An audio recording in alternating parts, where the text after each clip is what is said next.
Welcome to part 3 of Hearing Loss Peter Edition. Last time we left off with the family's move to Williamstown and Peter starting up at Williamstown Baptist. Let's take it away, Dad. Yeah, thanks, Mike. I've got a lot to cover today. I left 1990. I started at Williamstown. I was 38, and now I'm 71. I'm trying to cover 38 to 71. I'm going to do it in 3 streams. One, kind of in increasing importance, my work. I'm starting with my work life and going into family life, which is very important to me, and just closing with just my own journey overall. Work life began then at Williamstown Baptist Church, a small church. It grew over time, but I was there for 4 years. The children were at Willie High, and we were in the church manse. They were kind of tough times because it's a small church. It was just difficult getting it off the ground. But look, I learned a lot, and the family grew. And from there, I was invited. By the way, part-time, I worked as a chaplain worked as a cleaner chaplain, which was great. I love that. It's a great model for chaplaincy. I was a cleaner, and at the same time, I'd stop and talk to guys. And over the time, I did, weddings, funerals, all that with workers in a fiberglass factory. That was good. From there, I got invited to, after 4 years, I finished at Williamstown and got invited to by not Baptist but Churches of Christ, which is a similar denomination, very similar. And they invited me to a church in the city in South Melbourne. So I was there for about 5 years, worked in the counselling centre as a counsellor for a couple of days, and the rest of the time pastoring in the church. Very challenging, lots of people struggling with different things, inner city kind of work. And it took a long a toll on me emotionally. I found it quite draining, but at the same time it was rewarding. From there, I was invited to lead a church plant in the western suburbs, which I did for about 18 months. It didn't go that well. I'm not a church planter. It's not my gifting. And in the end, I finished that. And I actually took a totally different career path for about 8 years.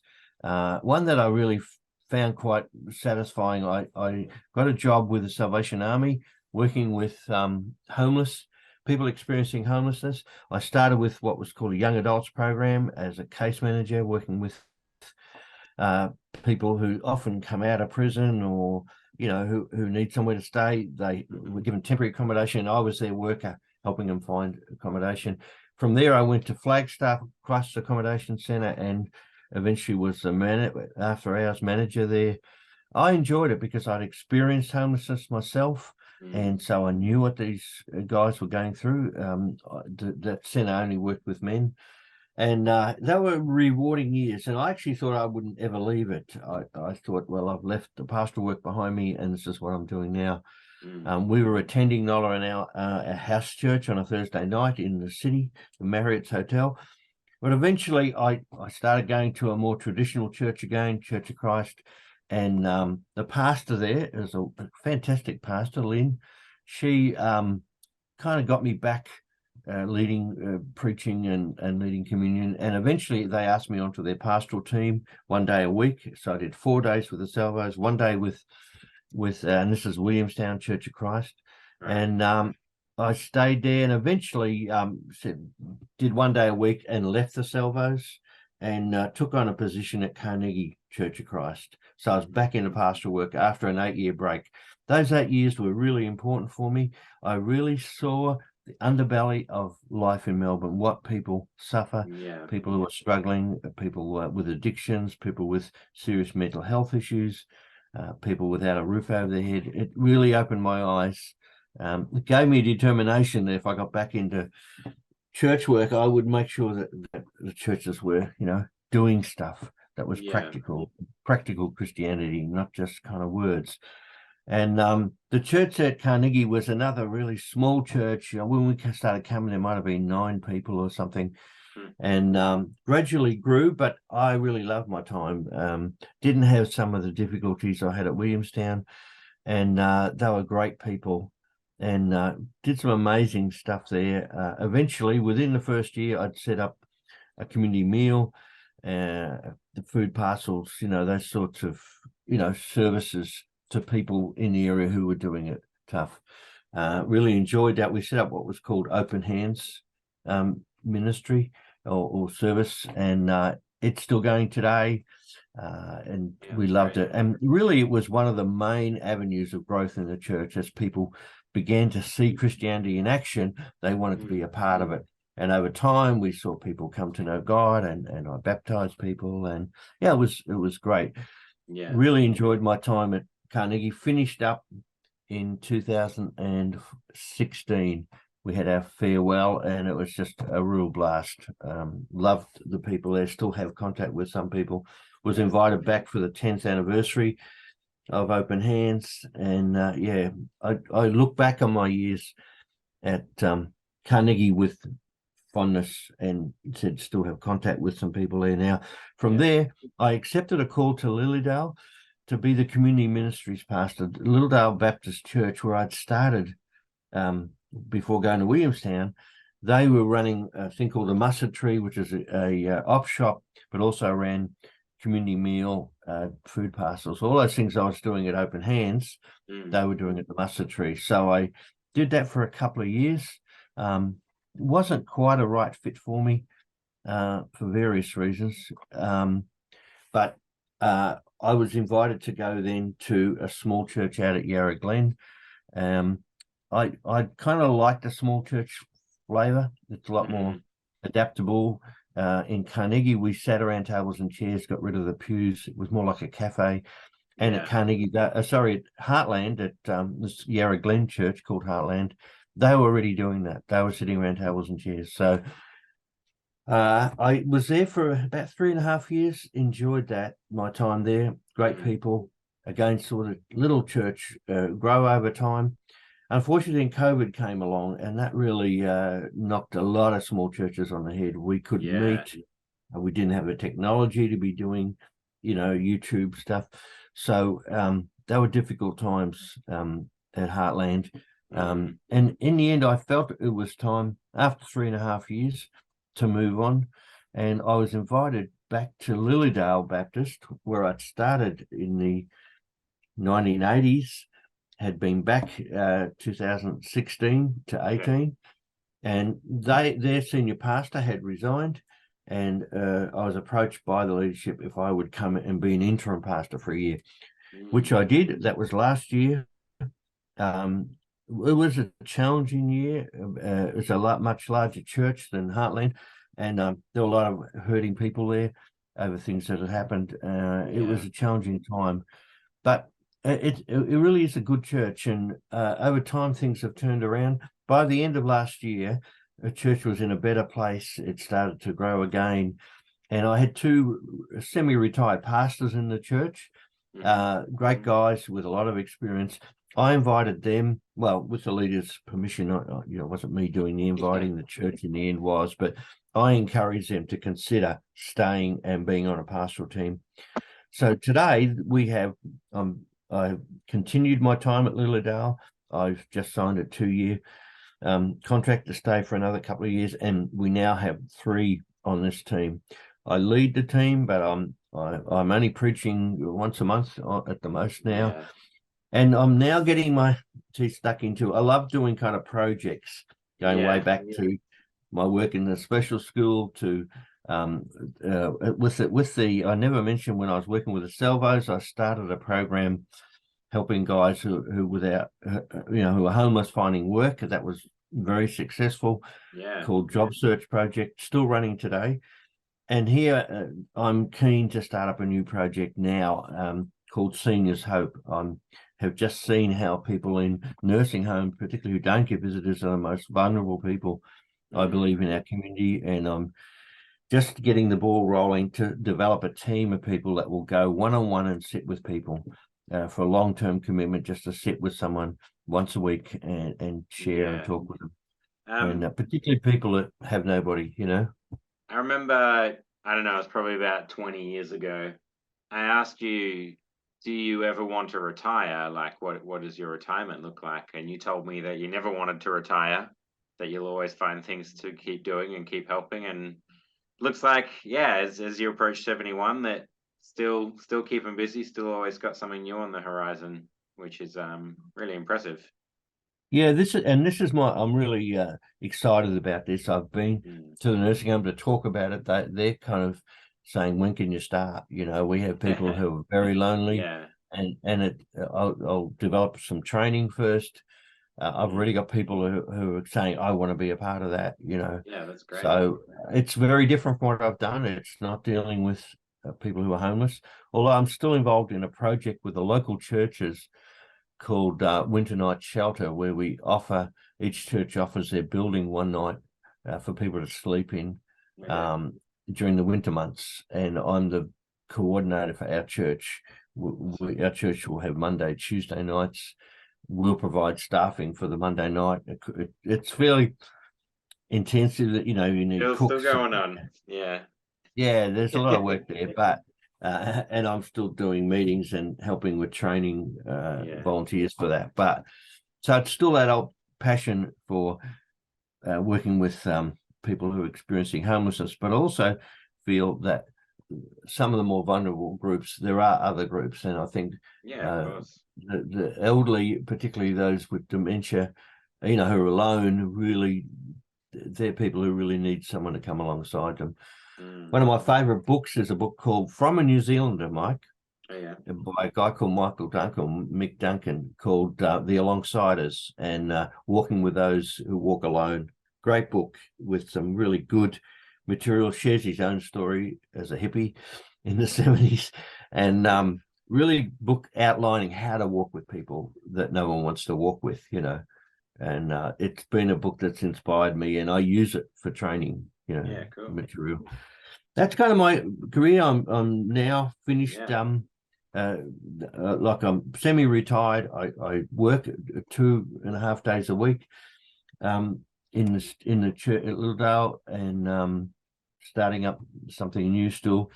But I'm trying to have more space, because of my next area, which is very important for me, and that's my family life. Mm. Over time, I want to now just give you a brief history. I'm looking at my watch, Mike, to see how we're going with time. As you know, we've got 4 children. At 1990, the oldest, Nathan, was 10 years old.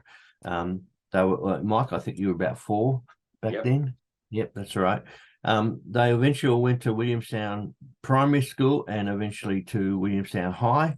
And my daughter went to Melbourne Girls in Richmond eventually, but the others all went through Melbourne, Williamstown High. I'll go with each child. Mike, Nathan was the oldest. Around 18, 19, he got a real passion to work with snow. I don't know where he got that from, because we're not snow people, but he went to America and absolutely loved it, worked the snowfields in California, and worked there. Has never come home really to live. That's where he stayed. Yeah. He met a lovely girl who also worked at a resort. He ended up working at Squaw Creek in California, in a resort there, as one of the managers, and he worked in hospitality and in snowboarding kind of fields. Her name is Damari, and she's from Dominican Republic. And they were married a few years ago. I don't remember what year. I should have written those dates down. But had an 2014 or awesome wedding 13, I out. think. Sorry, I 13, think yeah. 2014 or 13. Yeah. Something like They that. had an awesome wedding on a beach in Dominican Republic, out on a pier. And we got to meet the family and the culture of Dominican Republic. Learned a little bit of Spanish, not much. They now live in Nevada, in Reno. He works for Patagonia and loves it. He's handles mainly customer training of people who deal with customers. He's really good at that. Still does snowboarding when he gets a chance, and they recently had a little boy, Matthias, gorgeous little boy. He's just over a year old. He's our 3rd grandchild, but Nathan's happy and settled, and it's great to see, my firstborn doing well, enjoying what he's doing. My daughter Vanessa went on from Richmond, from the school Melbourne Girls. She went on to study psychology, went overseas for some time, 3 years, worked in England, came back, got into surfboat racing and met the love of her life, Sam. They were married in New Zealand, and he had worked there previously. They live now in Moorabbin, and they gave us our first grandchildren, George, who's 3 years old now, born in January 2020, and Macy, a daughter. I get on well with both of them. We love them, and I love this new role. It's not so new now, it's 3 years old, but being a grandparent, have a real good connection with George. He sees us and he does a little dance of joy, and runs up to us both. And we have them every Thursday, our grandkids, and we love it. From there, I'll go to Steve. Steve was always good at IT, won awards in IT at school. Went to a different college up, and I forget the name of it, Mike, but Bayside. Sorry? He went to Bayside College. Yeah, Bayside College, yeah. Eventually developed his own business, never got into secondary, tertiary that much, did a little bit of work there, but he's always kind of been wanting to do stuff with graphic design, had a company doing websites. He's currently in Brisbane working for an IT company. He's actually developed a company doing an app. I saw him last night, Mike, he and Simpson, and I mentioned Simpson just then. They met in Yarraville. They were both on a committee for the Yarraville Festival, and he had a bad breakup with a girl that he was engaged to, and he and Simpson just hit it off really well. They got married last year in January. She's into art mainly. She's heads up an art group in the western suburbs. But yeah, they're not planning a family, but they're doing good stuff. With all our kids, we kind of never pushed them in any direction. We just wanted them to pursue what they wanted to do with their lives, and we're fortunate in a country where you can do that. You're not going to end up as in a factory somewhere if you don't want to do it. If you want to do it, that's fine too. I'm going to move to Mike. Mike, do you want to tell your story? Or you want me to? No, I'd like your summary of it. Mike went to Williamstown High, and I remember for right early back days, Mike was always into Games Workshop, and meeting with his mates and doing Games Workshop. So Mike started work in that field after finishing year 12. He worked at High Point there at a Games Workshop, and finished up, I remember, at Chadstone, which is probably one of their premier stores, as a manager there. He's always good with customers, I know, particularly, the guys there that were struggling, with stuff, and Games Workshop is a great outlet for them, and Mike was there kind of getting alongside kids. It was always really good with models and painting, and that's one side of his life. That's kind of the work side. But on the other side, Mike met Rose, a lovely New Zealand girl, and they travelled. Always admire this for Mike. This is this kind of free spirit. And like his older brother who went off to America, Mike and Rose went to Central America and explored that whole area there, and ended up in the jungles. What country was that, Mike? Costa Rica. Costa Rica, yeah.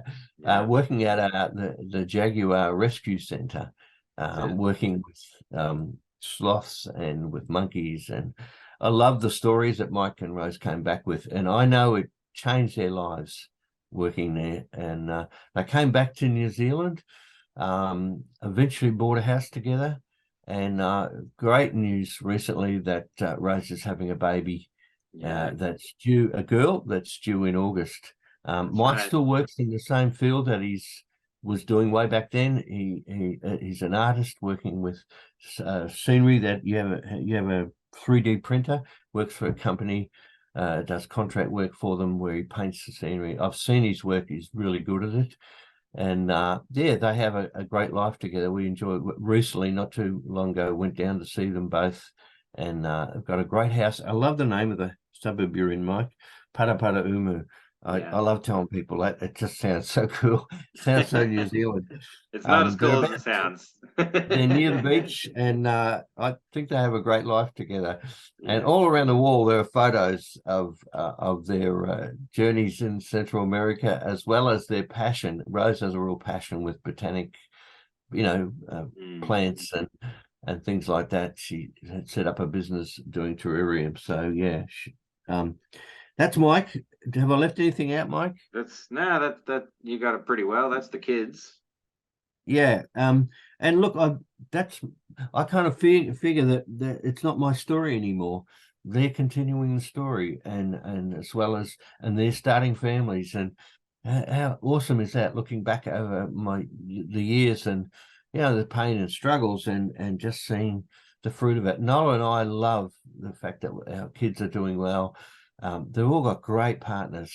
I think that's a huge choice. Making the right choice is so important. And like a number of our kids, I was previously engaged before meeting Noah, and I'm so glad I've got the right person. And it's something that it's a life choice that sticks with you for the rest of your life, if you've got the right person. Yeah. And I'm pleased for my kids in that, really am. Closing, I want to just say my own journey, spiritual journey, and just journey as a person. A thing that I probably don't talk about a lot, but depression has been a large part of my journey, and lately has been increasing again for various things. And I kind of think a lot of that's tied to the early damage done in early experiences as a child growing up. The violence that I experienced and saw in domestic violence in the house. And there's a good side of it. It helps me to understand people who are struggling with mental health issues. It's drawn me closer to God than ever. I lean on him much more when I'm going through that really down times. And in fact, I could kind of conclude by saying that I feel closer to God now than I've ever been. And I think it's not because I've had an easy life or because everything's fallen into place and everything's well. There's been lots of tough times, but he's always walked there with me. And I feel like really he is a friend, a close friend to me. I said that at the end of my last audio, but I'm kind of finishing with that again. And in the midst of my 70s now, I don't feel like I've got deep regrets. I really don't have any regrets. I made mistakes and bad things happen, but there's nothing there that I would undo or do change. Yeah. I think I've had a satisfying life, and it's still not easy, but I don't think easy life's a good life. Yeah, that's right. I think in the end, I feel that I've been supported where I've needed. Still have a great relationship with my wife, we're closer now too than we've been for a long time. We see each other a lot more because we're home, and I haven't always been good to her, and vice versa. But we've stuck it out together, and we're both glad that we did. Yeah. So that's me. I'm Dale Kerrigan. That's my story. Yeah. It's been a real pleasure doing this with you, Dad. Want to thank you for opening up and sharing your life for anyone who hears it. It's a really great thing to do. Encourage anyone else out there anyone they care about to do an interview as well. But that's Peter up until 2023. And there's always something around the corner, but for now that'll do us. Thanks, Dad. Thanks, Mike. Thank you.